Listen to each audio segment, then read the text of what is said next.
എന്തൊക്കെയുണ്ട്? എല്ലാം നന്നായിരിക്കുന്നോ? അടിപൊളിയായിരിക്കുന്നോ? മുഖത്തൊരു വിഷമമൊക്കെ ഉണ്ടല്ലോ, ഒരു സങ്കടമൊക്കെ. +1 എക്സാമിൻ്റെ ഡേറ്റൊക്കെ വന്നു, അതിൻ്റെ ഒരു ബേജാറൊക്കെ ഉണ്ടല്ലേ. +1 എക്സാം നടക്കട്ടെ. എക്സാമുകൾ എപ്പോഴും നല്ലതല്ലേ? നമുക്ക് എക്സാമുകൾ നമ്മൾ പഠിച്ചത് ടെസ്റ്റ് ചെയ്യാനുള്ളൊരു അവസരമല്ലേ +1 എക്സാം. എക്സാമിനെ കുറിച്ച് ബേജാറാവൊന്നും വേണ്ട. എക്സാം വളരെ സിമ്പിളായിരിക്കും. നിങ്ങൾക്ക് നല്ലവണ്ണം മാർക്ക് സ്കോർ ചെയ്യാൻ പറ്റും. പ്രത്യേകിച്ച് ഇങ്ങനൊരു കാലഘട്ടത്തിൽ, അതായത് കോവിഡ് കാലഘട്ടത്തിൽ അത് ഗുണകരമായിട്ട് നമ്മൾ ഉപയോഗിക്കണം. നമുക്ക് പ്രശ്നമായി വരുന്നത്, നെഗറ്റീവായി വരുന്നത് നമ്മൾ പോസിറ്റീവായി ഉപയോഗിക്കുക. കഴിഞ്ഞ വർഷത്തെ സെക്കൻഡ് ഇയർ കുട്ടികൾ അതാണ് ചെയ്തത്. നല്ല സ്കോറിംഗ് ആയി. പരീക്ഷയൊക്കെ കഴിഞ്ഞപ്പോൾ പലരും എന്നോട് പറയുന്നത് എന്താ അറിയോ? സാർ 120 മാർക്കിൻ്റെ ക്വസ്റ്റ്യനും എഴുതി. 100 മാർക്ക് എന്തായാലും ഉറപ്പാണ്, 90 മാർക്ക് എന്തായാലും ഉറപ്പാണ്. 90 മാർക്ക് കിട്ടിക്കഴിഞ്ഞാൽ നമുക്ക് 60-ൽ 60 ഫുൾ മാർക്കായില്ലേ. A+ ഒന്നല്ല ഈ വർഷം, A+ എന്നല്ല, ഫുൾ മാർക്ക്. എല്ലാവരും ലക്ഷ്യം വെക്കുന്ന എന്താണ്? ഫുൾ മാർക്കാണ്. അപ്പൊ കോവിഡിനെ കുറിച്ച് നിങ്ങൾ ആശങ്കപ്പെടുകയൊന്നും വേണ്ട, അതിനെക്കുറിച്ച് ടെൻഷൻ അടിക്കൊന്നും വേണ്ട. അതൊരു നെഗറ്റീവാണ്, പക്ഷെ അതിനെ പോസിറ്റീവാക്കി മാറ്റുക. നമ്മുടെ മുമ്പിൽ വരുന്ന പ്രതിബന്ധങ്ങളെ, പ്രശ്നങ്ങളെ നമ്മൾ പോസിറ്റീവായിട്ട് കാണണം. അതിനെ നമ്മൾ ചവിട്ടുപടികളാക്കി മാറ്റുക. പണ്ടൊരിക്കൽ ഒരു കർഷകന്റെ ഒരു കഴുത ഉണ്ടായിരുന്നു. കർഷകന് ഏറ്റവും പ്രിയപ്പെട്ട കഴുതയായിരുന്നു, നല്ല ഇഷ്ടമുള്ള കഴുതയായിരുന്നു. നല്ലവണ്ണം പണിയെടുക്കും, കർഷകനോട് ഭയങ്കര സ്നേഹം. പക്ഷെ അതിന് വയസ്സായി. പക്ഷെ വയസ്സായിട്ടും പണിയെടുക്കാനൊന്നും വയ്യ. എന്നിട്ടും കർഷകൻ അതിനെ ഉപയോഗിച്ചില്ല. കാരണം തൻ്റെ കഷ്ടകാലത്തിൽ തൻ്റെ കൂടെ നിന്ന, തൻ്റെ എല്ലാ പുരോഗതിയിലും കൂടെ നിന്ന, തൻ്റെ പ്രിയപ്പെട്ട സുഹൃത്തിനെ പോലെ നിന്ന കഴുതയെ ഉപേക്ഷിക്കാൻ ഈ കർഷകൻ തയ്യാറായിരുന്നില്ല. പണിയൊന്നും എടുക്കുന്നില്ലെങ്കിലും കർഷകൻ കഴുതയ്ക്ക് ഭക്ഷണമൊക്കെ കൊടുത്ത് ഇങ്ങനെ വളർത്തിക്കൊണ്ടുവന്നു. പക്ഷെ അങ്ങനെ ഇരിക്കുമ്പോൾ ഒരു ദിവസം ഈ കഴുത ഒരു കുഴിയിൽ അങ്ങ് വീണു. വലിയൊരു കുഴിയിൽ വീണു. എല്ലാവരും കൂടി ശ്രമിച്ചു, കർഷകൻ ശ്രമിച്ചു, എല്ലാവരും ശ്രമിച്ചു, നാട്ടുകാർ ശ്രമിച്ചു, സുഹൃത്തുക്കൾ ശ്രമിച്ചു. എന്ത് ചെയ്തിട്ടും കഴുതേനെ പിടിച്ച് കയറ്റാൻ പറ്റുന്നില്ല. അപ്പൊ ചുറ്റുപാടുള്ള ആൾക്കാരൊക്കെ പറഞ്ഞു, എന്തിനാണ് ഇനിയിപ്പോൾ ആ കഴുതേനെ പിടിച്ച് കയറ്റിയിട്ട് കാര്യം? അതിന് പണിയെടുക്കാനൊന്നും വയ്യ, അതിന് വയസ്സായി, പിന്നെ അതിനെ പിടിച്ച് കയറ്റിയിട്ട് എന്താ കാര്യം? നിങ്ങളൊരു കാര്യം ചെയ്തോ, ഇനി ആ കുഴിയിലേക്ക് കുറേശ്ശെ മണ്ണിട്ട് അതിനെ അങ്ങ് മൂടിയേക്കും. അവസാനം മനമില്ലാ മനസ്സോടുകൂടി, വളരെ വിഷമത്തോടുകൂടി കർഷകൻ അത് സമ്മതിച്ചു. ആൾക്കാരോട് പറഞ്ഞു, എന്നാ ശരി മണ്ണിടാൻ തുടങ്ങി. കുഴിയിലേക്ക് മണ്ണിടാൻ തുടങ്ങി. മണ്ണിടും തോറും ഓരോ മൺകൂനയിലും ചവിട്ടി പതുക്കെ കഴുതങ്ങനെ ഉയർന്ന് വരാൻ തുടങ്ങി. വീണ്ടും മണ്ണിടും. ആ മണ്ണുമ്മ ചവിട്ടിയിട്ട് കഴുത പിടിച്ചു കയറും. വീണ്ടും മണ്ണിടും. ഈ മണ്ണിടുന്നത് എന്തിനാണ്? കഴുതയെ മൂടാൻ വേണ്ടി, കഴുതയെ കൊല്ലാൻ വേണ്ടിയാണ് ഈ മണ്ണിടുന്നത്. പക്ഷെ കഴുത എന്താ ചെയ്തത്? ഓരോ മൺകൂനയും അതിൻ്റെ ചവിട്ടുപടികളാക്കി പതുക്കെ അവസാനം കഴുത കുഴിയിൽ നിന്ന് കയറി വന്നു. നമുക്ക് ജീവിതത്തിൽ നമ്മുടെ മേൽ പ്രശ്നങ്ങൾ പതിച്ചുകൊണ്ടേയിരിക്കും. ഇന്നത്തെ പ്രശ്നമല്ല നാളത്തെ പ്രശ്നങ്ങൾ വന്നുകൊണ്ടേയിരിക്കും. ആ പ്രശ്നങ്ങളെ നേരിടുക തന്നെ വേണം. അതിനെ ചവിട്ടുപടികളാക്കി മാറ്റണം. നമ്മൾ മുന്നോട്ട് നീങ്ങുക തന്നെ വേണം. കോവിഡൊക്കെ തീരും, കോവിഡ് കാലമൊക്കെ തീരും. അതൊക്കെ കഴിഞ്ഞ് നമ്മൾ സന്തോഷമായി എല്ലാവരും കൂടി കൂട്ടം കൂടി നടക്കുന്ന ഒരു ദിവസം വരും. ഇപ്പോൾ നമുക്ക് +1 എക്സാമിനേഷൻ പ്രഖ്യാപിച്ചിരിക്കുകയാണ്. +1 എക്സാമിനേഷൻ ഫിസിക്സിനെ സംബന്ധിച്ചിടത്തോളം, ഫിസിക്സ് ഒരു പ്രത്യേക സബ്ജക്റ്റാണ്. തിയറി മാത്രം പഠിച്ചാൽ നിങ്ങൾക്ക് എക്സാമിന് പെർഫോം ചെയ്യാൻ പറ്റില്ല. എക്സാമിന് പെർഫോം ചെയ്യണമെങ്കിൽ ധാരാളം ക്വസ്റ്റ്യൻസ് നോക്കണം. ധാരാളം ക്വസ്റ്റ്യൻ. ഒരു എക്സാമിന് ക്വസ്റ്റ്യൻ പേപ്പർ കണ്ട് നമ്മൾ ബേജാറാവരുത്. ക്വസ്റ്റ്യൻ പേപ്പർ കണ്ട് നമ്മൾ ബേജാറാവുന്നത് എപ്പോഴാണ്? നമുക്ക് പരിചയമില്ലാത്തവരെ കാണുമ്പോഴാണ് നമ്മൾ ബേജാറാവുക. പരിചയമില്ലാത്തവരെ കാണുമ്പോഴാണ് ബേജാറാവുക. സാറേ, അപ്പോൾ ഒരു കാര്യം ചെയ്താൽ പോരെ? ഈ ക്വസ്റ്റ്യനൊക്കെ ഒന്ന് പരിചയപ്പെട്ടാൽ പോരെ? പരിചയമുള്ള ഒരാൾ നമ്മുടെ വീട്ടിലേക്ക് കയറി വരുമ്പോൾ നമ്മൾ എന്തിനാ ബേജാറാവുന്നേ? നമ്മുടെ അച്ഛനോ അമ്മയോ വീട്ടിലേക്ക് കയറി വരുമ്പോൾ നമ്മൾ എന്തിനാ ബേജാറാവണേ? നമ്മുടെ ഏട്ടനോ അനിയത്തിയോ സുഹൃത്തോ കയറി വരുമ്പോൾ നമ്മൾ എന്തിനാ ബേജാറാവണേ? ഒട്ടും അറിയാത്ത ഒരാൾ വീട്ടിലേക്ക് കയറി വരുമ്പോൾ ഓടിപ്പോയി അമ്മോട് പറയും, ആരോ ഒരാൾ പുറത്ത് നിൽക്കുന്നുണ്ട്, അറിയാത്ത ഒരാളാണ്. അറിയാത്ത ആളുകളെ കാണുമ്പോഴാണ് നിങ്ങൾ ബേജാറാവുന്നത്. ക്വസ്റ്റ്യൻസ് ഒക്കെ നേരത്തെ പ്രിപ്പയർ ചെയ്ത് വെക്കൂ. ധാരാളം ക്വസ്റ്റ്യൻസ് കാണൂ. ഫിസിക്സിനെ കീഴടക്കാൻ ഒരൊറ്റ മാർഗമേ ഉള്ളൂ, ധാരാളം ക്വസ്റ്റ്യൻസ് പരിചയപ്പെടുക, ഇഷ്ടം പോലെ ക്വസ്റ്റ്യൻസ് പരിചയപ്പെടുക. സമയം ഞാൻ നീട്ടിക്കളയുന്നില്ല. ഞാൻ ഇന്ന് ചെയ്യാൻ പോകുന്നത് നിങ്ങളുടെ +1 എക്സാമിനേഷന് നിങ്ങൾ ധാരാളം ക്വസ്റ്റ്യൻസ് പരിചയപ്പെടുത്തുകയാണ്. വെറും ക്വസ്റ്റ്യൻസ് അല്ല, very very very important questions. ഈ ക്വസ്റ്റ്യൻസ് നിങ്ങൾ കാണാതെ പോകരുത്. ഈ ക്വസ്റ്റ്യൻ കാണാതെ പോയാൽ വലിയ തരത്തിൽ ദുഃഖിക്കേണ്ടി വരും. അതെന്താ അങ്ങനെ പറയണേ സാറേ, ഞങ്ങൾ എന്തിനാ ദുഃഖിക്കണേ? ഹയർ സെക്കൻഡറി എക്സാമിനേഷൻ്റെ ഒരു പ്രത്യേകത ഉണ്ട്. ഒരുപാട് കാലം ഹയർ സെക്കൻഡറിയിൽ വർക്ക് ചെയ്യുന്ന ഒരാൾ എന്ന നിലയിൽ പറയുകയാണ്, ഹയർ സെക്കൻഡറി എക്സാമിൻ്റെ പ്രത്യേകത ക്വസ്റ്റ്യൻസ് ഏരിയാസ് ഉണ്ട്. ക്വസ്റ്റ്യൻ ഏരിയാസ് അവിടെ നിന്ന് റിപ്പീറ്റ് ചെയ്ത് ചോദിക്കും. NCERT ബുക്ക് കടൽ പോലത്തെ ഒരു ബുക്കാണ്, വളരെ കോംപ്ലിക്കേറ്റഡ് ആയ ഒരു ബുക്കാണ്, പക്ഷെ വളരെ നല്ല ബുക്കാണ്. വായിക്കും തോറും അതിൻ്റെ ബ്യൂട്ടി നമുക്കിങ്ങനെ മനസ്സിലായി വരും, വളരെ നന്നായിട്ട് മനസ്സിലായി വരും. അയ്യോ, ആ ബ്യൂട്ടി ഒന്നും ഞങ്ങൾക്ക് മനസ്സിലാവേണ്ട സാറേ, അത് ഭയങ്കര കോംപ്ലിക്കേറ്റഡാ. ഓക്കെ, പോട്ടെ, ഞാൻ അതിനെക്കുറിച്ച് പറയുന്നില്ല. നമുക്ക് ഏറ്റവും ഇമ്പോർട്ടൻ്റ് ആയ കുറച്ച് ക്വസ്റ്റ്യൻസ് ഡിസ്കസ് ചെയ്യാം. തിയറിയൊക്കെ നിങ്ങൾ ഓൺലൈൻ ക്ലാസ്സിലൂടെ കണ്ടു, നിങ്ങളുടെ മിടുമിടുക്കരായ അധ്യാപകർ നിങ്ങളെ പഠിപ്പിച്ചു, തിയറിയൊക്കെ നിങ്ങൾക്കറിയാം. പക്ഷെ പ്രധാനപ്പെട്ട ചില question, important questions, not important question, very very important questions, ഇത് നിങ്ങൾ കാണാതെ പോകരുത്. ഈ ക്വസ്റ്റ്യൻസ് നിങ്ങൾ കാണണം. ക്വസ്റ്റ്യൻ കേൾക്കുക, ക്വസ്റ്റ്യൻ മനസ്സിലാക്കുക, ആൻസർ പറയുക. ഈ ആൻസർ ഞാൻ എങ്ങനെ ഓർക്കും? വീണ്ടും ശ്രദ്ധിക്കൂ, ഈ ആൻസർ എങ്ങനെ ഞാൻ ഓർത്തു വെക്കും? എനിക്കിത് പരീക്ഷയ്ക്കുള്ളതാ, എനിക്കിത് പരീക്ഷയ്ക്ക് ഉപയോഗിക്കാനുള്ളതാ. അതുകൊണ്ട് ഇതിനെ ഞാൻ എങ്ങനെ ഓർക്കും? നീട്ടുന്നില്ല. ഒന്നാമത്തെ ചാപ്റ്റർ എന്നൊന്നും പറയാൻ വയ്യ സാറേ, അതൊരു ചാപ്റ്റർ ഒക്കെയാണോ? ഫിസിക്കൽ വേൾഡ്, ഒരു കുഞ്ഞു ചാപ്റ്റർ ആണെന്ന് പറഞ്ഞിട്ട് കാര്യമില്ല കേട്ടോ, വളരെ ഇമ്പോർട്ടൻറ്റ് ചാപ്റ്ററാ. ഫിസിക്സിന്റെ മഹത്തായ ലോകത്തിലേക്കുള്ള വാതിലാണത്, ഡോറാണത്, വാതായനമാണത്. അതിലൂടെ കടന്നിട്ടാണ് ഫിസിക്സിന്റെ എല്ലാ ഭാഗത്തേക്കും കയറിപ്പോകുന്നത്. So that chapter is an introduction to the study of your physics in +1 and +2. So first chapter is physical world. വലിയ ഇമ്പോർട്ടൻസ് ഒന്നുമില്ല എക്സാമിന് ഒരു മാർക്കേ ഉള്ളൂ. ഒരു മാർക്ക് സാർ, പല തുള്ളി പെരുവെള്ളം നല്ലേ, വെറുതെ കളയാൻ പറ്റുമോ? ഒരു ക്വസ്റ്റ്യനെ കണ്ട് വെറുതെ കളയാൻ പറ്റുമോ? ഓരോന്ന് പിടിച്ചിട്ടല്ലേ ഞങ്ങൾ 60 വാങ്ങുക. ഞങ്ങൾക്ക് 60 വാങ്ങണ്ടേ? ഫുൾ മാർക്ക് വേണ്ടേ? മിനിമം A+ എങ്കിലും വേണ്ടേ സാറേ? ഒരു മാർക്കും കളയാല്ല. ഒരു മാർക്ക് കഴിഞ്ഞ വർഷമൊക്കെ ചോദിച്ചിരുന്ന ഒരു പ്രത്യേക ഏരിയയാണ്. ആ ഏരിയ ഇക്കൊല്ലം ഫോക്കസ് ഏരിയയിൽ ഉണ്ടോ എന്ന് ചോദിച്ചാൽ ഉറപ്പില്ല. കാരണം ഫണ്ടമെന്റൽ ഫോഴ്സസ് ഇൻ നാച്ചർ, അവിടെ നിന്നായിരുന്നു ആ ക്വസ്റ്റ്യൻ ഉറപ്പായിട്ടും ചോദിച്ചിരിക്കുന്നത്.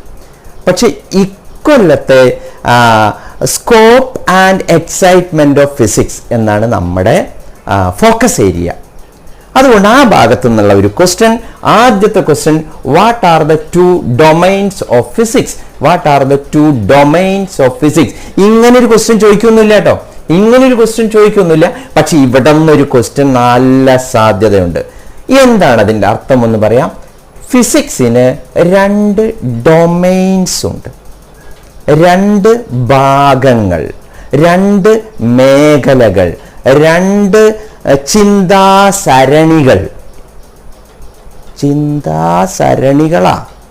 ഇതെന്താണ് സാറേ?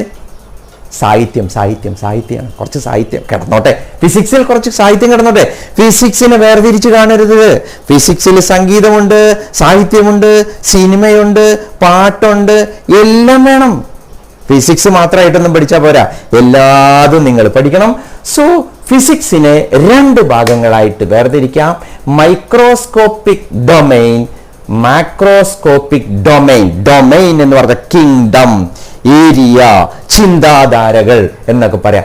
2 ഭാഗങ്ങളായി തിരിക്കാം. പേര് കേട്ടാൽ തന്നെ അറിയാം. മൈക്രോസ്കോപ്പിക് ചെറിയ കാര്യങ്ങളെ കുറിച്ചുള്ള പഠനം, ചെറിയ വസ്തുക്കളെ കുറിച്ചുള്ള പഠനം. മൈക്രോസ്കോപ്പിക് അല്ലാത്തതാണ് എന്ത്? മാക്രോസ്കോപ്പിക്. വലിയ കാര്യങ്ങളെക്കുറിച്ച്, ഗ്രഹങ്ങളെക്കുറിച്ച്, നക്ഷത്രങ്ങളെക്കുറിച്ച്, അത്തരം വലിയ കാര്യങ്ങളെക്കുറിച്ച് പഠിക്കുന്നതാണ് മാക്രോസ്കോപ്പിക്. ഇവിടെ നിന്ന് ഒരു ചോദ്യം ഇങ്ങനെ വേണമെങ്കിൽ വരാം. ഈ മൈക്രോസ്കോപ്പിക് ഡൊമൈനിൽ വരുന്നത് മൈക്രോസ്കോപ്പിക് ചെറിയത് അതിൽ വരുന്ന ഫിസിക്സ് ഏതൊക്കെയാണ് ഒന്ന് ആലോചിച്ച് നോക്കൂ. Atomic, molecular, nuclear. Atomic physics, nuclear physics, molecular physics. അതാണ് ചെറിയ കാര്യങ്ങൾ. ഈ ആറ്റോമിക്, മോളിക്യൂളർ, ന്യൂക്ലിയർ തന്നിട്ട് അതിൻ്റെ കൂടെ വേറൊരാളെ തന്നിട്ട് which is the odd one out എന്ന് വേണമെങ്കിൽ ചോദിക്കാം. 3 മൈക്രോസ്കോപ്പിക്കിന്റെ കൂടെ ഒരു മാക്രോസ്കോപ്പിക് തന്നിട്ട് which is the odd one എന്ന് ചോദിക്കാം. അല്ലെങ്കിൽ which of the following does not belong to microscopic domain എന്ന് ചോദിക്കാം. ഇങ്ങനെ ചോദ്യങ്ങൾ തിരിച്ചും മറിച്ചൊക്കെ ചോദിക്കാം. പക്ഷെ നിങ്ങൾ എന്താ പഠിക്കേണ്ടത്? മൈക്രോസ്കോപ്പിക്കിൽ ഏതൊക്കെയുണ്ട്, മാക്രോസ്കോപ്പിക്കിൽ ഏതൊക്കെയുണ്ട്. മൈക്രോസ്കോപ്പിക്കിൽ atomic physics, molecular physics, nuclear physics. ഇതൊക്കെ വളരെ വിശദമായിട്ട് നമ്മൾ പഠിക്കുന്നുണ്ട് കേട്ടോ. സെക്കൻഡ് ഇയറിനൊക്കെ വളരെ വിശദമായിട്ട് പഠിക്കും. ഇതിനെ മോഡേൺ ഫിസിക്സ് എന്ന ഭാഗത്തിലാണ് പറയുക. അതിനെ കൃത്യമായിട്ട് പറഞ്ഞാൽ, സ്പെസിഫിക് ആയിട്ട് പറഞ്ഞാൽ ക്വാണ്ടം ഫിസിക്സിലാണ്. Quantum physics, atomic, molecular, nuclear. എങ്ങനെ ഓർക്കും? മൈക്രോസ്കോപ്പിക് എങ്ങനെ ഓർക്കും? Atomic, molecular, nuclear. Macroscopic domain. Macroscopic എന്ന് പറഞ്ഞു കഴിഞ്ഞാൽ വലിയ കാര്യങ്ങളെക്കുറിച്ചുള്ള പഠനമാണ്. വലിയ കാര്യങ്ങളെക്കുറിച്ചുള്ള പഠനത്തിൽ വരുന്ന ബ്രാഞ്ചുകൾ ഇതൊക്കെയാണ്: മെക്കാനിക്സ്, ഇലക്ട്രോഡൈനാമിക്സ്, ഓപ്റ്റിക്സ്, തെർമോഡൈനാമിക്സ്. ആ പേരുകൾ കാണാപ്പാടം ഓർക്കണം കേട്ടോ. കാണാപ്പാടം ഓർത്താൽ മാത്രം പോരാ, അത് എന്തിനെ കുറിച്ചാണെന്ന് ചോദ്യം വരും. ചോദ്യം ഇങ്ങനെയായിരിക്കും: mechanics deals with, electrodynamics deals with, the study of light in physics is called. Optics ആണത്. ഇങ്ങനെയായിരിക്കും ചോദ്യം വരിക. അതായത് ഇതിൻ്റെ അർത്ഥമാണ് നിങ്ങൾ പഠിക്കേണ്ടത്. ഞാനൊന്ന് ചുരുക്കി പറയാം അർത്ഥം. മെക്കാനിക്സ് എന്ന് പറഞ്ഞു കഴിഞ്ഞാൽ ചലനത്തെക്കുറിച്ചുള്ള പഠനമാണ്. ഗലീലിയോയുടെ, ന്യൂട്ടൻ്റെ ഒക്കെ മേഖലയായ ചലനത്തെക്കുറിച്ചുള്ള പഠനത്തെയാണ് മെക്കാനിക്സ് എന്ന് പറയാം. ചലനത്തെക്കുറിച്ച് പഠിക്കുമ്പോൾ ചലനത്തിൻ്റെ കാരണം കൂടി പഠിക്കുന്നുണ്ടെങ്കിൽ അതാണ് മെക്കാനിക്സ്. എന്നാൽ ചലനത്തിന്റെ കാരണം പഠിക്കുന്നില്ലെങ്കിലോ അതിനെ കൈനമാറ്റിക്സ് എന്നാണ് പറയാ. കൈനമാറ്റിക്സ് നമുക്കിവിടെ ഒന്ന് നോട്ട് ചെയ്ത് വയ്ക്കാം. പോസ് ചെയ്തിട്ട് എഴുതിയെടുക്കണം. എപ്പോഴും ഏത് ലെക്ചർ കാണുമ്പോഴും ഏത് ക്ലാസ് കാണുമ്പോഴും എഴുതിക്കൊണ്ടേയിരിക്കണം.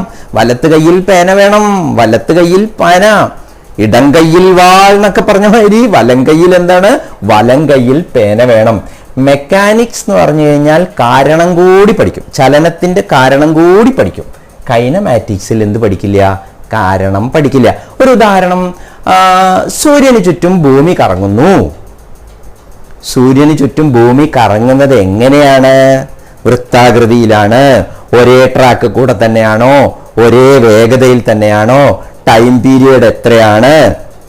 അതായത് ചലനത്തെക്കുറിച്ചെല്ലാം പഠിക്കുകയാണ്. പക്ഷെ ചലനം എങ്ങനെ ഉണ്ടായി എന്ന് പഠിക്കുന്നില്ലെങ്കിൽ അതാണ് കൈനമാറ്റിക്സ്. കാരണം പഠിക്കുന്നില്ലെങ്കിൽ കൈനമാറ്റിക്സ്, കാരണം പഠിക്കുന്നുണ്ടെങ്കിൽ മെക്കാനിക്സ്. ഇതാണ്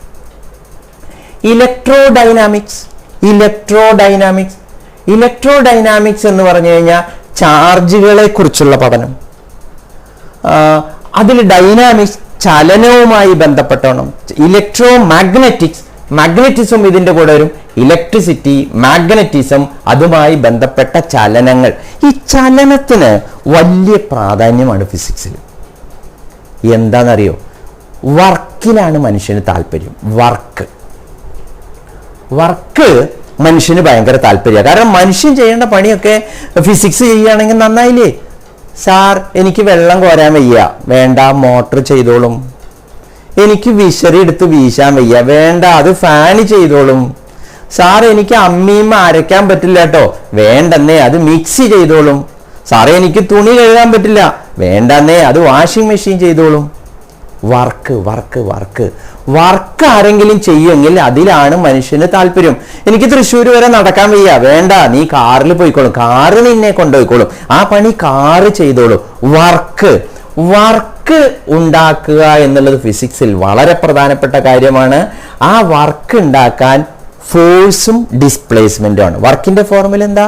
ഫോഴ്സ് ഇൻറ്റു ഡിസ്പ്ലേസ്മെന്റ്. അപ്പോൾ ഫോഴ്സിലാണ് താല്പര്യം. ആ ഫോഴ്സുകളെ കുറിച്ച് പഠിക്കുന്നിടത്താണ് അതിന്റെ പ്രാധാന്യം വരുന്നത്. സോ അപ്പോൾ ഇലക്ട്രോ ഡൈനാമിക്സിൽ ഡൈനാമിക്സ് എന്ന് പറഞ്ഞാൽ മോഷനാണ്. Motion dynamics motion. അപ്പോൾ ഇലക്ട്രോ മാഗ്നറ്റിക്, അതുമായി ബന്ധപ്പെട്ട ഡൈനാമിക്സ്, അതാണിത്. അടുത്ത പോയിന്റ് നോക്കൂ, ഒപ്റ്റിക്സ്. ഒപ്റ്റിക്സ് നിങ്ങൾക്കറിയാം, ലൈറ്റിനെ കുറിച്ചുള്ള പഠനം, പ്രകാശത്തെക്കുറിച്ചുള്ള പഠനം. പേര് കേട്ടാൽ നിങ്ങൾക്ക് അറിയണം കേട്ടോ. ഒപ്റ്റിക്സ്, ലൈറ്റിനെ കുറിച്ചുള്ള പഠനം. തെർമോഡൈനാമിക്സ്, പേര് നോക്കൂ. തെർമോ ഹീറ്റ്, താപവുമായി ബന്ധപ്പെട്ട ഡൈനാമിക്സ്. താപം കൊണ്ട് ചലനം ഉണ്ടാക്കുക. താപം കൊണ്ട് ചലനം എന്ന് പറഞ്ഞാൽ താപം കൊണ്ട് വർക്ക് ഉണ്ടാക്കുക. നമ്മുടെ സ്റ്റീം എഞ്ചിൻ, പണ്ടത്തെ സ്റ്റീം എഞ്ചിൻ തന്നെയാണ്. അതിനൊക്കെ അന്നത്തെ സ്റ്റീം എഞ്ചിന്റെ രൂപങ്ങൾ തന്നെയാണ് കേട്ടോ. ഇപ്പോൾ നമ്മുടെ car, bus, diesel engine, petrol engine. Diesel കത്തിച്ച് ഹീറ്റ് ഉണ്ടാക്കി വർക്ക് ഉണ്ടാക്കുക. പെട്രോൾ കത്തിച്ച് ഹീറ്റ് ഉണ്ടാക്കി വർക്ക് ഉണ്ടാക്കുക. Heat is converted into work. The branch of physics which deals with the conversion of heat into work is called thermodynamics. താപത്തെ പ്രവൃത്തിയാക്കി മാറ്റുന്നതാണ് thermodynamics. അപ്പൊ ഇങ്ങനെ ഫിസിക്സിന്റെ ഈ ബ്രാഞ്ചസ് ഒക്കെ കണ്ടു കഴിഞ്ഞാൽ അത് എന്താണ് എന്ന് പറയാനുള്ള ഒരു കഴിവ് വേണം. ഒപ്റ്റിക്സ്, ലൈറ്റിനെ കുറിച്ച്, തെർമോഡൈനാമിക്സ്, ഹീറ്റിനെ കുറിച്ച്, മെക്കാനിക്സ്, ചലനത്തെ കുറിച്ച്, ആസ്ട്രോണമി, ഗ്രഹങ്ങളെ കുറിച്ചൊക്കെ പഠിക്കുക, നക്ഷത്രങ്ങളെ കുറിച്ചൊക്കെ പഠിക്കുക, അല്ലേ? അക്വസ്റ്റിക്സ്, സൗണ്ടിനെ കുറിച്ച് പഠിക്കുക. അങ്ങനെ ഫിസിക്സിന്റെ ബ്രാഞ്ചുകളുടെ ഒക്കെ പേരെന്നോർക്കുക. ഒരു ക്വസ്റ്റ്യൻ വരാൻ നല്ല സാധ്യത. The branch of physics which deals with the study of sound is called acoustic. The branch of physics which deals with light is called optics. The branch of physics which deals with the conversion of heat energy into motion or work is called thermodynamics. ഇതാണ് domain of physics എന്ന് പറയും. ഒന്നാമത്തെ question area. Question എന്തെന്ന് എനിക്ക് ഉറപ്പിച്ച് പറയാൻ പറ്റില്ല കേട്ടോ. ക്വസ്റ്റ്യൻ ഏരിയകളാണ് ഞാൻ പറയുന്നത്. ഇവിടുന്ന് തന്നെ വരുമെന്ന് ഞാൻ ഉറപ്പിച്ച് പറയാണ്. ഒരു 90%. ബാക്കി 10% ഉണ്ട് കേട്ടോ. ആ 10% നമ്മൾ ബാക്കിയുള്ള കാര്യങ്ങളും കൂടി പറയണം. ഏറ്റവും അൺഇമ്പോർട്ടൻ്റ് ആയത് നമ്മൾ പറയണം, അതും കൂടി പറയണമല്ലോ. പക്ഷെ നമുക്ക് അറിഞ്ഞിരിക്കേണ്ട പ്രധാനപ്പെട്ട ഏരിയ ഇതാണ്. രണ്ടാമത്തെ area, what is the scope of physics? ഫിസിക്സിന്റെ സ്കോപ്പ് എന്താണ്? അതിന്റെ സ്കോപ്പ് എന്ന് പറഞ്ഞാൽ എവിടം മുതൽ എവിടം വരെ പോവും ഈ ഫിസിക്സ്? ഫിസിക്സ് പോയാൽ എത്ര കണ്ട് പോവും, അല്ലേ? ചെമ്മീൻ ചാടിയാൽ മുട്ടോളം, പിന്നെയും ചാടിയാൽ ചട്ടിയോളം എന്ന് പറയും. കേട്ടിട്ടുണ്ടോ നാരായണ? കേട്ടിട്ടില്ലേ? എടാ, ഇതൊക്കെ നാട്ടും പുറത്തോളം ചൊല്ലാണ്. ചെമ്മീൻ ചാടിയാൽ മുട്ടോളം, പിന്നെയും ചാടിയാലോ അത് ചട്ടിയോളം. ചെമ്മീൻ പിടിക്കാൻ നടക്കുമ്പോഴേ ചെമ്മീൻ ചാടി കഴിഞ്ഞാൽ ഇതുവരെ ചാടുകയുള്ളൂ, മുട്ട് വരെ ചാടുകയുള്ളൂ. പിന്നെയും ചാടിക്കഴിഞ്ഞാൽ മേളിലേക്ക് ചാടി അതിനെ പിടിക്കാൻ പറ്റും. പിടിച്ചു കഴിഞ്ഞാൽ പിന്നെ എവിടെ എത്തുന്നത്? അത് ചട്ടിയിലെത്തും. സോ അതേമാതിരി ഈ ഫിസിക്സ് ഏത് വരെ പോവും എന്നാണ്. എന്തുവരെയൊക്കെ കാര്യങ്ങൾ ചെയ്യാം. ഫിസിക്സിൽ നമ്മൾ അളക്കുന്നത് ഏറ്റവും ബേസിക് ആയിട്ട് 3 കാര്യങ്ങളാണ്. അതിതാണ് ലെങ്ത്, മാസ്, ടൈം. നിങ്ങൾ പഠിച്ചിട്ടുണ്ട് സെക്കൻഡ് ചാപ്റ്ററിൽ.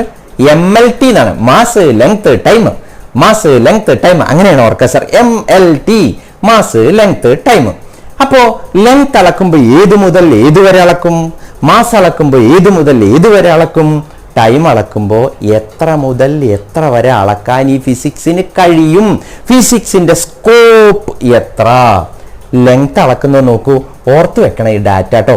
ഈ ഡാറ്റ ഓർത്ത് വെക്കുന്നത് വളരെ ഗുണമാണ്. പരീക്ഷയ്ക്ക് ചോദിക്കില്ലേ എന്നുള്ളതല്ല, നമുക്ക് ആവശ്യമാണത്. ഭാവിയിലേക്ക് ജീവിതത്തിൽ കല്യാണമൊക്കെ കഴിച്ച കുട്ടികളൊക്കെ ആയി കഴിഞ്ഞാൽ അവരൊക്കെ ചോദിക്കും, സ്കോപ്പ് ഓഫ് ലെങ്ത് മെഷർമെന്റ് എത്രയാണ് അച്ഛാ? അപ്പൊ പറഞ്ഞു കൊടുക്കണം, ലെങ്ത് മെഷർമെന്റ് എത്രയാണ്? 10⁻⁻15 മീറ്റർ മുതൽ 10⁻18 മീറ്റർ വരെയാണ്. ഒന്നും കൂടി മനസ്സിലാക്കാൻ വേണ്ടിയിട്ട് ഏറ്റവും ചെറിയ സാധനം ന്യൂക്ലിയസിന്റെ സൈസാണിത്. ന്യൂക്ലിയസിന്റെ സൈസ് 10⁻⁻15 എന്ന് പറഞ്ഞാൽ ഫെർമി കേട്ടിട്ടുണ്ടാവും. ഫെർമി മുതൽ ഇത് പ്രപഞ്ചത്തിന്റെ വലിപ്പം. എന്താ പ്രപഞ്ചം? സൂര്യൻ, നക്ഷത്രങ്ങൾ, ഗ്രഹങ്ങൾ. സൂര്യനെ പോലെ കോടാനു നക്ഷത്രങ്ങൾ നിൽക്കുന്നതാണ് ഈ പ്രപഞ്ചം. അണ്ഡകടാഹം, യൂണിവേഴ്സ് എന്നൊക്കെയാണ് പറയാ. ആ യൂണിവേഴ്സിന്റെ വലിപ്പമാണ് 10⁻8. സാർ, ഒരു ന്യൂക്ലിയസ് മുതൽ യൂണിവേഴ്സിന്റെ വലിപ്പം വരെ അളക്കാൻ കഴിവുള്ളവനാണ് ഞാനല്ല ഫിസിക്സ്. അയ്യോ, ഇതൊക്കെ പറഞ്ഞു പോയി. ഞാൻ പരിചയപ്പെടുത്തിയില്ല എന്നെ. എന്റെ പേര് പോലും പറഞ്ഞില്ല. അയ്യേ, പേര് പറയണ്ടേ? മോശമായിപ്പോ. എന്താ ആളാണിത്? പേര് പറയണ്ടാണ് അതൊക്കെ പറഞ്ഞത്. എൻ്റെ പേര്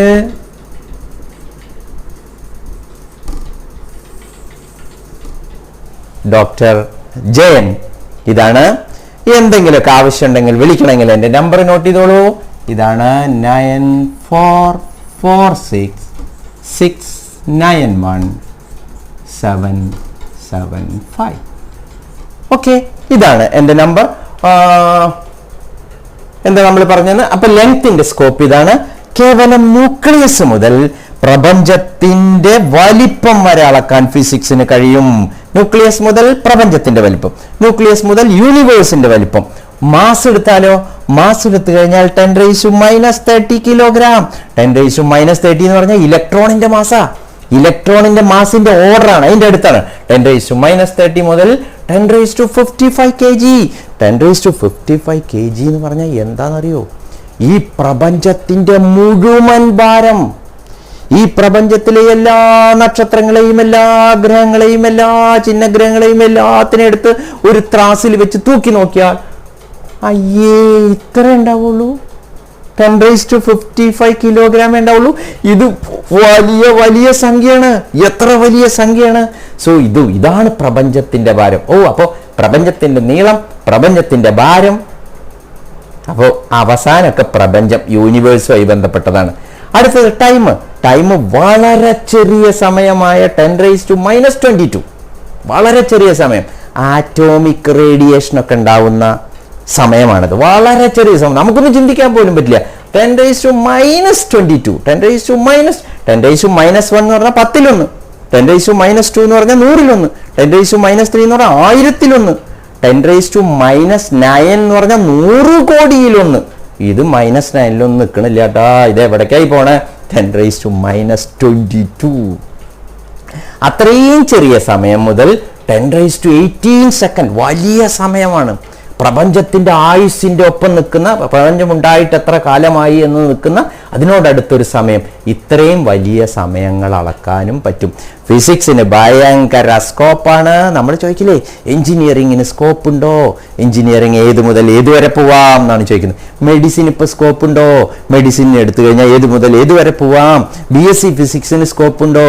എന്ത് കിട്ടും? ഈ ജോലി കിട്ടാം, ആ ജോലി വരെ കിട്ടാം. അതേപോലെ ലെങ്ത്തും മാസും ടൈമും ഇന്നത് മുതൽ ഇന്നത് വരെ അളക്കാൻ ഈ ഫിസിക്സിന് സാധിക്കും.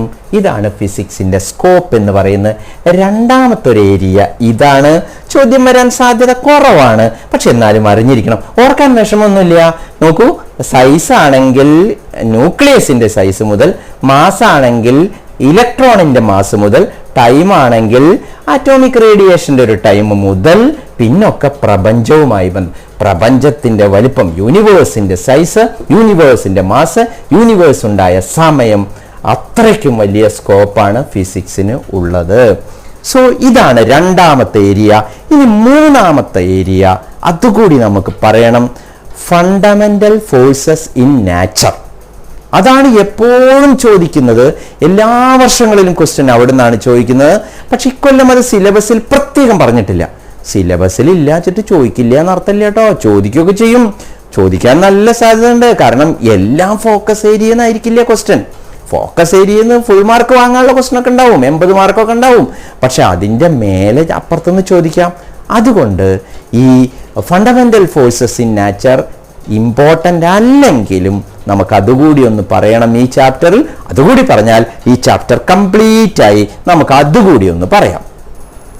അപ്പൊ നമുക്ക് ഫണ്ടമെന്റൽ ഫോഴ്സസ് ഇൻ നാച്ചർ ഒന്ന് നോക്കാം. ഫണ്ടമെന്റൽ ഫോഴ്സസ് ഇൻ നാച്ചർ, ഈ പ്രകൃതിയിൽ അടിസ്ഥാനപരമായിട്ട് എന്തൊക്കെ ബലങ്ങൾ പ്രവർത്തിക്കുന്നു. എന്തിനാണ് സാറേ ഈ ബലങ്ങള്? ബലങ്ങളുടെ അടിസ്ഥാനത്തിലാണ് ഈ പ്രപഞ്ചത്തിന്റെ നിലനിൽപ്പ്. സൂര്യന്റെ ചുറ്റും ഭൂമി കറങ്ങുന്നത് എന്തുകൊണ്ടാ? എന്താ ഭൂമി വേറെ എങ്ങോട്ടും പോവാത്തത്? സൂര്യൻ ബലം പ്രയോഗിക്കുന്നുണ്ട്. ഭൂമിക്ക് ചുറ്റും ചന്ദ്രൻ കിടന്ന് കറങ്ങുന്നത്, മൂൺ ഇങ്ങനെ കിടന്ന് കറങ്ങുന്നത് എന്തുകൊണ്ടാ? ഭൂമി മൂണിൽ ബലം പ്രയോഗിക്കുന്നുണ്ട്. സോ പ്രപഞ്ചത്തിലെ അടിസ്ഥാനപരമായ ഫോഴ്സസ് നമ്മൾ 4ആയിട്ട് ക്ലാസിഫൈ ചെയ്യുന്നു. നമ്മുടെ ഒരു സ്ഥിരം ശൈലിയാണല്ലോ അത് ക്ലാസിഫൈ ചെയ്യുക. സുവോളജിയിലും ബോട്ടണിയിലും കെമിസ്ട്രിയിലൊക്കെ ചെയ്യും. 4ആയിട്ട് ക്ലാസിഫൈ ചെയ്യുന്നു. 1 gravitational force, 2 week nuclear force, 3 electro magnetic force, 4 strong nuclear force. സാറേ ഈ വീക്ക് ന്യൂക്ലിയർ ഫോഴ്സ് കഴിഞ്ഞാൽ ഉടൻ അങ്ങോട്ട് സ്ട്രോങ് ന്യൂക്ലിയർ ഫോഴ്സ് എഴുതായിരുന്നില്ലേ? എന്നാ നല്ല സുഖല്ലേ? ഗ്രാവിറ്റേഷണൽ ഫോഴ്സ്, പിന്നെ 2 ന്യൂക്ലിയർ ഫോഴ്സ്, പിന്നെ ഒരു ഇലക്ട്രോ മാഗ്നറ്റിക് ഫോഴ്സ്. പഠിക്കാൻ എളുപ്പല്ലേ? എങ്ങനെ ഓർക്കുന്നല്ലേ? ഈ സാധനത്തിനെ എങ്ങനെ ഓർക്കും എന്ന് ഓർക്കണ്ടേ? ഇതിന്റെ ഓർഡറിൽ ഓർക്കണം. ഇതിന്റെ ഈ ഓർഡറിൽ തന്നെ ഓർക്കണം. ആ ഓർഡറിന് വളരെ പ്രാധാന്യമുണ്ട്. ആ ഓർഡറിന്റെ പ്രാധാന്യം എന്താ അറിയോ? ഞാൻ ഈ ഓർഡർ ഇട്ടിരിക്കുന്നത് ഏറ്റവും ശക്തി കുറഞ്ഞതിൽ നിന്ന് ഏറ്റവും ശക്തി കൂടിയതിലേക്ക് എന്നുള്ള ഓർഡറിലാണ്. വീക്കസ്റ്റ് ഫോഴ്സ് ഗ്രാവിറ്റേഷണൽ ഫോഴ്സ് ആണ്. പിന്നെ ശക്തിയുള്ളത് വീക്ക് ന്യൂക്ലിയർ ഫോഴ്സ് ആണ്. തെറ്റിദ്ധരിക്കരുത്, week nuclear force weakest force അല്ല. വീക്ക് വീക്ക് വീക്ക് എന്ന് പേരിലുണ്ട്, പക്ഷെ മൂപ്പര് വീക്കസ്റ്റ് അല്ല. വീക്കസ്റ്റ് ആരാണ്? ഗ്രാവിറ്റേഷണൽ ആണ്. ഏറ്റവും ശക്തി കുറഞ്ഞ ഫോഴ്സ് ഗ്രാവിറ്റേഷണൽ, പിന്നെ വീക്ക് ന്യൂക്ലിയർ ഫോഴ്സ്, ന്യൂക്ലിയസിന്റെ ഉള്ളിലുള്ളതാണ്.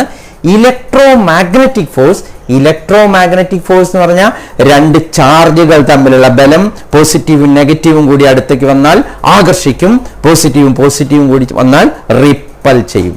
അതേപോലെ കാന്തിക ധ്രുവങ്ങൾ, magnetic Paul's, north Paul and south Paul, they will attract, north Paul and north Paul, they will ripple. So അടുത്തത് ന്യൂക്ലിയസിന്റെ ഉള്ളിലുള്ള സ്ട്രോങ് ന്യൂക്ലിയർ ഫോഴ്സ്. ന്യൂക്ലിയസുമായി ബന്ധപ്പെട്ട് വീക്ക് ന്യൂക്ലിയർ ഫോഴ്സ് ഉണ്ട്, സ്ട്രോങ് ന്യൂക്ലിയർ ഫോഴ്സ് ഉണ്ട്. ഇവരെ കുറിച്ച് അറിയണം. ഇവരിൽ നിന്നാണ് സാധാരണ സ്ഥിരമായിട്ടൊരു ക്വസ്റ്റ്യൻ സ്ഥിരമായി ചോദിച്ചിരുന്നത്. റിപ്പീറ്റഡ് ക്വസ്റ്റ്യൻസ് ആയിരുന്നു. പക്ഷെ ഇക്കൊല്ലം വരും എന്ന് പറയാൻ വയ്യ. നമ്മുടെ സിലബസിൽ പറയുന്നത് scope and excitement of physics എന്നാണ്. ഫണ്ടമെന്റൽ ഫോഴ്സസ് ഇൻ നാച്ചർ ഇല്ല. പക്ഷെ ചോദിക്കാട്ടോ, നല്ല സാധ്യത ഉണ്ട്. ചോദ്യങ്ങൾ ഇങ്ങനെയൊക്കെയാണ് ഇവരിൽ നിന്ന് വരുന്നത്. What are the fundamental forces in nature? ഇതാണ് 4 എണ്ണം. ഈ 4 ആളെ നിങ്ങൾ ആ ഓർഡറിൽ തന്നെ പഠിക്കുക. ഞാൻ എപ്പോഴും പറയാറില്ലേ, ഞാൻ എപ്പോഴും ഒരു ടോപ്പിക് എടുക്കുമ്പോൾ, ഒരു ഏരിയ എടുക്കുമ്പോൾ എങ്ങനെ ഇത് ഓർക്കും? ഫിസിക്സ് വിഷമാവുന്നത് അതുകൊണ്ടാണ്, ഇത് ഓർക്കാൻ പറ്റാത്തതുകൊണ്ട്. കൺസെപ്റ്റ് ക്ലിയർ ആയി മനസ്സിലായാൽ, കാര്യം ക്ലിയർ ആയി മനസ്സിലായാൽ നിങ്ങൾക്ക് ഓർക്കാൻ പിന്നെ ഒരു വിഷമമില്ല. ഫിസിക്സിന്റെ സൗന്ദര്യം നിങ്ങൾ ഇങ്ങനെ ആസ്വദിക്കാൻ തുടങ്ങും. Enjoy the beauty of physics. എന്റെ സാറേ ബ്യൂട്ടിയാ. ഈ ഫിസിക്സിൽ നിന്ന് എങ്ങനെയെങ്കിലും ഒന്ന് രക്ഷപ്പെട്ടാൽ മതി വെച്ച് നടക്കുമ്പോഴാണ് സാറിന്റെ ഒരു ബ്യൂട്ടി ഉണ്ട്. ഫിസിക്സിന്റെ ബ്യൂട്ടി ഉണ്ട്. നോക്കൂ, ഇത് ഓർക്കാൻ എന്താ ചെയ്യാ? ഓർക്കൂ. ഗ്രാവിറ്റേഷണൽ വീക്കാ, ഇലക്ട്രോ മാഗ്നറ്റിക് സ്ട്രോങ്ങാ. ഒരു സെന്റൻസ് മലയാളത്തിൽ പഠിച്ചു വെച്ചോളൂ. ഗ്രാവിറ്റേഷണൽ വീക്കാ, ഇലക്ട്രോ മാഗ്നറ്റിക് സ്ട്രോങ്ങാ. പിന്നെ അതെന്റെ എഴുതിക്കൂടെ? ഗ്രാവിറ്റേഷണൽ വീക്കാ, അത് ശരിയാ. ഗ്രാവിറ്റേഷണൽ വീക്കാണ്. ഇലക്ട്രോ മാഗ്നറ്റിക് സ്ട്രോങ് ആണ്, അതും ശരിയാണ്. പക്ഷെ ഇലക്ട്രോ മാഗ്നറ്റിക് സ്ട്രോങ് ആണെന്ന് പറഞ്ഞാൽ ഇലക്ട്രോ മാഗ്നറ്റിക് അല്ല സ്ട്രോങ്ങസ്റ്റ് ആരാണ്? സ്ട്രോങ് ന്യൂക്ലിയർ ഫോഴ്സ് ആണ്. അപ്പൊ ഈ സെന്റൻസ് ഇങ്ങനെ ഓർക്കുക. ഗ്രാവിറ്റേഷണൽ വീക്കാ, ഇലക്ട്രോ മാഗ്നറ്റിക് സ്ട്രോങ് ആ. എന്നിട്ട് ഈ 4 എണ്ണം എഴുതുക. എന്നിട്ട് ഈ ക്വസ്റ്റ്യൻ ഒക്കെ ആൻസർ ചെയ്യുക. What are the fundamental forces in nature? 4 എണ്ണം ചടപടേ എന്ന് പറഞ്ഞേക്കൂ. Which is the weakest force? ഞാൻ പറഞ്ഞില്ലേ, ഗ്രാവിറ്റേഷണൽ ഫോഴ്സ്. ശ്രദ്ധിക്കണേ, പ്രപഞ്ചത്തിലെ ഏറ്റവും ശക്തി കുറഞ്ഞ ഫോഴ്സായ ഗ്രാവിറ്റേഷണൽ ഫോഴ്സാണ് ഈ പ്രപഞ്ചത്തെ നിലനിർത്തുന്നത്. ആരും നിസ്സാരരല്ല. ഏറ്റവും മോശപ്പെട്ടവരും അവർക്ക് അവരുടേതായ റോളുണ്ട് ഈ ലോകത്ത്. നിങ്ങൾ ശ്രദ്ധിക്കണം. നിങ്ങൾ ക്ലാസ്സിൽ പഠിക്കുന്നതിൽ ചിലപ്പോൾ ചില പേര് കുറച്ച് മോശക്കാരായിരിക്കും, ചില പേര് അത്ര ഹാർഡ് വർക്കിംഗ് ആവില്ല. അവർക്കും അവരുടേതായ റോളുണ്ട്. ഏറ്റവും ഏറ്റവും ശക്തി കുറഞ്ഞ ഗ്രാവിറ്റേഷണൽ ഫോഴ്സ് ആണ് ഈ പ്രപഞ്ചത്തെ നിലനിർത്തുന്നത്, നമ്മുടെ ഭൂമിയെ പിടിച്ചു നിർത്തുന്നത്, സൂര്യന് ചുറ്റും ഭൂമിയെ കറക്കുന്നത്, ഭൂമിക്ക് ചുറ്റും മൂണിനെ കറക്കുന്നത് ഒക്കെ ഈ വീക്കസ്റ്റ് ഫോഴ്സ് ആയ ഗ്രാവിറ്റേഷണൽ ഫോഴ്സ് ആണ്. So which is the weakest force? Answer ചെയ്തു. What is the strongest force? Strongest force ആരാന്നറിയോ? ന്യൂക്ലിയസിന്റെ ഉള്ളിലുള്ള പ്രോട്ടോണുകളെയും ന്യൂട്രോണുകളെയും ഒന്നിച്ചു നിർത്തുന്ന സ്ട്രോങ് ന്യൂക്ലിയർ ഫോഴ്സ്. അതെന്തിനാ അത്ര ഭയങ്കര സ്ട്രോങ് ഫോഴ്സ് ഒക്കെ? പ്രോട്ടോണും കൂടി അടുത്ത് വന്നാൽ ഒന്ന് ആലോചിച്ച് നോക്കൂ. പോസിറ്റീവും കൂടി അടുത്ത് വന്നാൽ ടപ്പേ എന്ന് പറഞ്ഞ് റിപ്പല്ലിയില്ലേ? റിപ്പല് ചെയ്ത് പോവില്ലേ? പക്ഷേ ന്യൂക്ലിയസിന്റെ ഉള്ളിൽ റിപ്പല്ലിയില്ല. ന്യൂക്ലിയസിന്റെ ഉള്ളിൽ ആക്ട് ചെയ്യുന്നത് ചാർജുകൾ തമ്മിലുള്ള ഫോഴ്സ് അല്ല, പ്രോട്ടോണും തമ്മിലുള്ള സ്ട്രോങ് ന്യൂക്ലിയർ ഫോഴ്സ് ആണ്. Strong nuclear force. ഈ സ്ട്രോങ് ന്യൂക്ലിയർ ഫോഴ്സ് ചാർജുമായിട്ട് ഒരു ബന്ധമില്ല. പ്രോട്ടോണും കൂടി നിന്നാലും, പ്രോട്ടോണും ന്യൂട്രോണും കൂടി നിന്നാലും, ന്യൂട്രോണും കൂടി നിന്നാലും ഒക്കെ ഒരേ ഫോഴ്സാണ്. അതാണ് which force is charge independent? Nuclear force. Strong nuclear force is charge independent. ഇങ്ങനെ ഇതിന്റെ പ്രത്യേകതകളാണ് ഞാൻ ക്വസ്റ്റ്യൻ എഴുതിയിരിക്കുന്നത്. Which force is always attractive? Gravitational force. രണ്ട് ഗ്രഹങ്ങൾ തമ്മിൽ എപ്പോഴും ആകർഷിക്കുക മാത്രമേ ഉള്ളൂ, അവർ തമ്മിൽ വികർഷിക്കില്ല. ഭൂമിയും സൂര്യനും തമ്മിൽ സ്നേഹം മാത്രമേ ഉള്ളൂ, ഒരു വെറുപ്പില്ല, വികർഷിക്കില്ല. സൂര്യനും ചന്ദ്രനും തമ്മിൽ, ചന്ദ്രനും ഭൂമിയും തമ്മിൽ എപ്പോഴും ആകർഷണം. Gravitational force is always attractive. Gravitational force is always attractive. Which force is always attractive? Gravitational. Which force has infinite range? പല വർഷങ്ങളിലും ക്വസ്റ്റ്യൻ ചോദിച്ച ഒരു ക്വസ്റ്റ്യൻ റേഞ്ചിനെ സംബന്ധിച്ചിടത്തോളം. റേഞ്ച് എന്ന് പറഞ്ഞാൽ രണ്ട് സാധനങ്ങൾ തമ്മിലുള്ള ഫോഴ്സ് ഇവിടെ ഇല്ല. ഓ അപ്പൊ റേഞ്ച് കുറവല്ലേ? റേഞ്ച് കുറവാ. അയ്യോ അവർ എവിടെ പോയാലും ഉണ്ടാവും, അവർ ലോകത്തിന്റെ അവസാനം വരെ പോയാലും ഉണ്ടാവും. അതാണ് ഇൻഫിനിറ്റ് റേഞ്ച്. ഇതിൽ രണ്ടാള് ഇൻഫിനിറ്റ് റേഞ്ചാ. ഒന്ന് ഗ്രാവിറ്റേഷണൽ ഫോഴ്സും ഒന്ന് ഇലക്ട്രോ മാഗ്നറ്റിക് ഫോഴ്സും. ഓർത്ത് വെച്ചോളൂ. ഇൻഫിനിറ്റ് റേഞ്ചുള്ള രണ്ട് ഫോഴ്സസ് പ്രപഞ്ചത്തിലുള്ളൂ. ഒന്ന് ഗ്രാവിറ്റേഷണൽ ഫോഴ്സും ഒന്ന് ഇലക്ട്രോ മാഗ്നറ്റിക് ഫോഴ്സും. ഗ്രാവിറ്റേഷനിലും ഇലക്ട്രോ മാഗ്നറ്റും ഇൻഫിനിറ്റ് റേഞ്ച് ആണ്. ബാക്കി രണ്ടാളും ഷോർട്ട് റേഞ്ചാ. Which force is short range? ന്യൂക്ലിയസിന്റെ ഉള്ളിലുള്ള എല്ലാ ഫോഴ്സുകളും ഷോർട്ട്. ന്യൂക്ലിയസ് തന്നെ ചെറുതല്ലേ? ന്യൂക്ലിയസിന്റെ വലിപ്പം എന്താണ്? 10⁻⁻15 മീറ്റർ, 1 ഫെർമി. അതിൻ്റെ ഉള്ളിൽ ഉണ്ടാവുന്ന ഫോഴ്സ് അല്ലേ, അത് പുറത്തേക്കൊന്നും ഉണ്ടാവില്ല. സോ ഷോർട്ട് റേഞ്ച് ന്യൂക്ലിയസിന്റെ ഉള്ളില്, ന്യൂക്ലിയർ ഫോഴ്സസ് ഷോർട്ട് റേഞ്ച് ആണ്. എങ്ങനെ ഓർക്ക ന്യൂക്ലിയർ ഫോഴ്സ്, ന്യൂക്ലിയസേ ചെറുതാണ്, അപ്പൊ ന്യൂക്ലിയർ ഫോഴ്സസ് ഷോർട്ട് റേഞ്ച് ആണ്. മറ്റ് രണ്ട് ഫോഴ്സസോ ഗ്രാവിറ്റേഷണലും ഇലക്ട്രോ മാഗ്നറ്റിക്കും, അത് രണ്ടും എന്താണ്? ലോങ് റേഞ്ച് ആണ്. വിച്ച് ഫോഴ്സ് ഈ സെൻട്രൽ ഫോഴ്സ്? സാധ്യത ഒന്നുമില്ല, പക്ഷെ എന്നാലും പറഞ്ഞിരിക്കണം. Central force. രണ്ട് വസ്തുക്കൾ തമ്മിലുള്ള ഫോഴ്സ് അവയുടെ സെന്ററിലൂടെയാണ് ആക്ട്. അതായത് രണ്ട് വസ്തുക്കൾ ഇങ്ങനെ നിൽക്കുകയാണെങ്കിൽ അങ്ങോട്ടും ഇങ്ങോട്ടൊന്നും പോയില്ല. ഇങ്ങനെ രണ്ടിന്റെ സെന്റർ യോജിക്കുന്ന ലൈനിലൂടെ. Central force. Gravitational force is a central force. ഓർത്ത് വെച്ചോളൂ, gravitational force is a central force. നമ്മൾ ഒരു സാധ്യതകളും കളയാതെ നോക്കുകയാണ്. ഇതൊന്നും ഇനി ഇതിന്റെ അപ്പുറം ഒരു ക്വസ്റ്റ്യൻ വരരുത്. കാരണം നമ്മൾ പരമാവധി ആൾക്കാരെ പരിചയപ്പെടാണ്, എല്ലാവരെയും പരിചയപ്പെടുക. നമ്മുടെ നാട്ടിലുള്ള എല്ലാവരെയും പരിചയപ്പെടുക, നമ്മുടെ നാട്ടിലേക്ക് വരാൻ സാധ്യതയുള്ള എല്ലാവരെയും പരിചയപ്പെടുക. പിന്നെന്തിനാ നമ്മൾ ബേജാറാവണേ? ആര് വന്നാലും നമുക്ക് പരിചയമല്ലേ. സോ ഇതാണ് short range force, nuclear force ആണ്. Which force is a central force? Central force ഏതാണ്? ഗ്രാവിറ്റേഷണൽ ഫോഴ്സ് ആണ് ചോദിക്കുക. ഗ്രാവിറ്റേഷണൽ ഫോഴ്സും ഇലക്ട്രോ മാഗ്നറ്റിക് ഫോഴ്സും സെൻട്രൽ ഫോഴ്സ് ആണ്. ഇനി ഇവിടുന്ന് വേറൊരു സാധ്യത ഉള്ളത് ഇത് മാത്രമേ ഉള്ളൂ. ഇവരുടെ ഈ 4 ഫോഴ്സസ് ഉണ്ടല്ലോ, ഈ 4 ഫോഴ്സസിന്റെ ഓർഡർ, അതായത് അതിന്റെ ശക്തി ഏത് ഓർഡറിലാണ് എന്നുള്ളതാണ്. അതായത് ഇപ്പോൾ ഗ്രാവിറ്റേഷണൽ ഫോഴ്സ് 1 ആണെങ്കിൽ നമ്മൾ അങ്ങനെ എടുക്കുക, അങ്ങനെ ഒരു ഓർഡർ എടുക്കുക. 1 ആണ് എന്ന് വിചാരിക്കുക. അങ്ങനെയാണെങ്കിൽ ഈ ഫോഴ്സ് 10⁻32 ആയിരിക്കും. ഇത് 10⁻36 ആയിരിക്കും. ഇത് 10⁻38 ആയിരിക്കും. ഞാൻ കുറച്ചു മുമ്പ് പറഞ്ഞല്ലോ വീക്കസ്റ്റ് ഫോഴ്സ് ആണെന്ന്. അപ്പൊ രണ്ട് വസ്തുക്കൾ തമ്മിലുള്ള ഫോഴ്സിനെ നമ്മൾ എടുക്കുമ്പോൾ ഗ്രാവിറ്റേഷണൽ ഫോഴ്സ് 1 ആണെങ്കിൽ വീക്ക് ന്യൂക്ലിയർ ഫോഴ്സ് 10⁻32 ആണ്. ഇതിനേക്കാൾ എത്രയോ കോടാനുകോടി മടങ്ങ് ശക്തിയാണ് ഇതിന്. അതിനേക്കാൾ 32, 36 അപ്പൊ 4 പൂജ്യമുള്ള ഒരു സംഖ്യ 10,000 ഇരട്ടി. ഇതിനേക്കാൾ 10,000 ഇരട്ടിയാണ് ഈ ആശാൻ. ഇതിനേക്കാൾ 2 പൂജ്യം എന്ന് പറഞ്ഞാൽ എത്രയാണ്? 100 ഇരട്ടിയാണ്. അപ്പോൾ ഇലക്ട്രോമാഗ്നറ്റിക്കിനേക്കാൾ 100 ഇരട്ടിയാണ് സ്ട്രോങ് ന്യൂക്ലിയർ ഫോഴ്സ്.